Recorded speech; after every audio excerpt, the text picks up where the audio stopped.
মই নিজে detention camp মানে আপোনালোকে জানে চাগে মই ডিব্ৰুগড় জেলত আছোঁ তাতো ডিটেনশ্যন কেম্প গুৱাহাটী যোৰহাট জেলত আছোঁ তাতো ডিটেনশ্যন কেম্প মই নগাঁও জেলত আছিলোঁ তাতো ডিটেনশ্যন কেম্প আছে মই গোৱালপাৰা জেলত আছিলোঁ তাতো ডিটেনশ্যন কেম্প আছে গতিকে মই কোন জাতিৰ মানুহ তাত বিদেশী প্ৰমাণিত হয় মই চব কথা জানো এই ৰ'ব না অলপ অকণমান আপুনি সভাপতি আছে আপুনিও ইমান হুলস্থুল কৰিলে কেনেকৈ হ'ব আৰু ৰ'বচোন নহ'লেতো মই সদায় খেদাই খাই থাকোঁ মোক আৰু 2 মিনিট প্লিজ 2 মিনিট এতিয়া অকণ দিয়ক না আছু আন্দোলনৰ যি চুক্তি হৈছিল চুক্তিৰ আধাৰত অসমৰ নাগৰিক পঞ্জী নিৰ্ধাৰণ কৰা হৈছিল নাগৰিক হয়নে নহয় সেই বিষয়ে অনুসন্ধান কৰি থকা হৈছিল আৰু এই অনুসন্ধানত বহুতক ডি ভোটাৰ বুলি চিনাক্ত কৰা হ'ল ডি ভোটাৰ বুলি চিনাক্ত কৰাৰ পিছত তেওঁলোকক কেনেকৈ ৰখা যায় যিহেতু মুকলিকৈ চৰি পৰিব দিয়া নহ'ব এই কথাই চিন্তা কৰি এই সিদ্ধান্ত লোৱা হৈছিল এতিয়া ডি ভোটাৰৰ প্ৰশ্নটো চিৰকালৰ কাৰণে নাইকিয়া কৰি দিব লাগে একদম ডি ভোটাৰৰ কেছটো চিৰকালৰ কাৰণে নাইকিয়া কৰিব লাগে যদি ডি ভোটাৰত থকা কোনোবা মানুহ সঁচাকৈ বিদেশী তেওঁলোকক আমি য'ৰ পৰা আহিছে তেওঁলোকে পঠিয়াই দিব লাগে যে আপোনালোকে চাব মোৰ প্ৰশ্নৰ উত্তৰতে দিছে যে সৰ্বানন্দ সোণোৱাল ডাঙৰীয়াৰ দিনতো যদি বিদেশী ঘূৰাই পঠিওৱাৰ সংখ্যাটো বেছি আছিলে হিমন্ত বিশ্ব শৰ্মা চৰকাৰৰ দিনত বিদেশী ঘূৰাই পঠিওৱাৰ সংখ্যাটো একেবাৰে কম হৈছে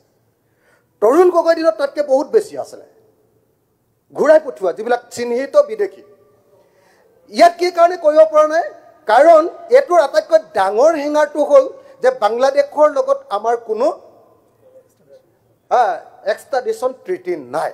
মই ভাবোঁ যে অসম বিধানসভাত এইটো আমাৰ আজি এটা প্ৰস্তাৱ হ'ব লাগে আজিৰ দিনটোত যে বাংলাদেশৰ লগত আমাৰ বন্দী প্ৰত্যৰ্পণ চুক্তি এখন হ'ব লাগে আৰু তেতিয়া অমানৱীয়ভাৱে নহয় যে আমেৰিকাৰ পৰা যেনেকৈ আমাৰ ভাৰতীয় মানুহবিলাকক খেদি পঠিয়াইছে তেনেকৈ নহয় মানুহৰ নিচিনাকৈ বিশ্বগুৰু থকাৰ পাছতো ভাৰতীয় মানুহৰ যি দুৰৱস্থা হৈছে নহয় গোটেই পৃথিৱীয়ে দেখি লাজ পাইছোঁ আমি নৰেন্দ্ৰ মোদীৰ দিনত ভাৰতীয় মানুহৰ যেনেকুৱা বেয়া অৱস্থা হৈছে তেনেকুৱা অৱস্থা পৃথিৱীত কেতিয়াও ভাৰতীয় মানুহৰ হোৱা নাছিলে সেই অৱস্থা যাতে কোনো পধ্যে অসমৰ ক্ষেত্ৰত হ'ব নোৱাৰে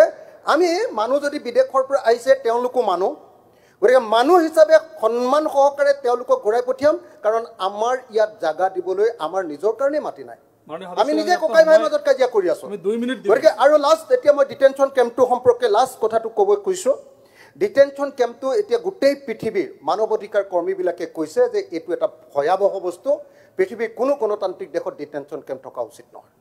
নাগৰিকসকলে নিজৰ ইচ্ছামতে ঘূৰা ফুৰা কিয় বৈধ নাগৰিকসকলৰ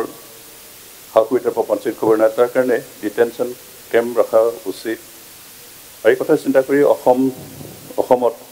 2008 চনত গুৱাহাটী হাইকোৰ্টৰ নিৰ্দেশমতে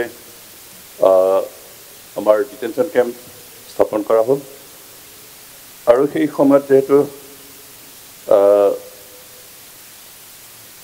আছু আন্দোলনৰ যি চুক্তি হৈছিল চুক্তিৰ আধাৰত অসমৰ নাগৰিক পঞ্জী নিৰ্ধাৰণ কৰা হৈছিল নাগৰিক হয়নে নহয় সেই বিষয়ে অনুসন্ধান কৰি থকা হৈছিল আৰু এই অনুসন্ধানত বহুতক ডি ভোটাৰ বুলি চিনাক্ত কৰা হ'ল ডি ভোটাৰ বুলি চিনাক্ত কৰাৰ পিছত তেওঁলোকক কেনেকৈ ৰখা যায় যিহেতু মুকলিকৈ চৰি পৰিব দিয়া নহ'ব এই কথাই চিন্তা কৰি এই সিদ্ধান্ত লোৱা হৈছিল যিহেতু এখন দেশৰ নিজৰ স্বাধীনতা ৰখাৰ ক্ষেত্ৰত বিদেশীসকলৰ আধিপত্য যাতে নাছে কথাখিনি সুৰক্ষিত ৰখাটো দেশৰ চৰকাৰী সিদ্ধান্ত কৰি এই কথাখিনি এই ব্যৱস্থাখিনি কৰা হৈছিল আৰু সেইকাৰণে আমি বিশেষকৈ মই ভাবোঁ যে আমাৰ দেশৰ সুৰক্ষাৰ কাৰণে ডিটেনশ্যন কেম্প প্ৰয়োজন আছে আৰু যিসকলক ডি ভোটাৰ হিচাপে ধৰক ডাউটফুল নাগৰিক বুলি সন্দেহযুক্ত নাগৰিক বুলি পোৱা হৈছিল তেওঁলোকক মুকলিভাৱে চৰিবলৈ নিদি তেনেকৈ ডিটেনশ্যন কেম্পত ৰখাটো দৰকাৰ